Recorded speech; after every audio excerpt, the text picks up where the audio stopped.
Stocks ఇంకా mutual funds కాకుండా బయట ఇన్వెస్ట్ చేయడానికి ఏమైనా ఉన్నాయి అని ఆలోచిస్తున్న బిగినర్స్‌కి ఆల్టర్‌నేటివ్ అసెట్స్ ఒక మంచి ఆప్షన్. ఇందులో ముఖ్యంగా సావరిన్ గోల్డ్ బాండ్స్, ఇంకా రియల్ ఎస్టేట్ ఇన్వెస్ట్‌మెంట్ ట్రస్ట్స్ ఆర్‌ఈఐటీస్ చాలా పాపులర్. అసలు వీటి గొప్పతనం ఏంటంటే, ఎప్పుడైనా స్టాక్ మార్కెట్ క్రాష్ అయితే ఇవి మీ పోర్ట్‌ఫోలియోని కాపాడతాయి.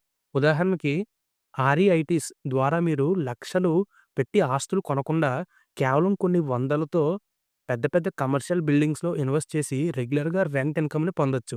కాబట్టి మీ డబ్బు ఒకే చోట పెట్టకుండా ఇలాంటి ఆల్టర్‌నేటివ్ అసెట్స్‌లో కూడా ఇన్వెస్ట్ చేయండి. అండ్ మీ పోర్ట్‌ఫోలియోని డైవర్సిఫై చేయడం వల్ల రిస్క్ తగ్గి రిటర్న్స్ పెరిగే ఛాన్సెస్ ఉంటుంది. సో, ఈసారి ఇన్వెస్ట్ చేసేటప్పుడు కొత్త దారులను కూడా పరిశీలించి ఇన్వెస్ట్ చేయండి. ఇలాంటి ఫైనాన్స్ రిలేటెడ్ కంటెంట్ కోసం మా ఛానెల్ సబ్స్క్రైబ్ చేసుకోండి. ఇలాంటి వాల్యుబుల్ కంటెంట్ మా ఛానెల్‌లో వస్తూనే ఉంటుంది.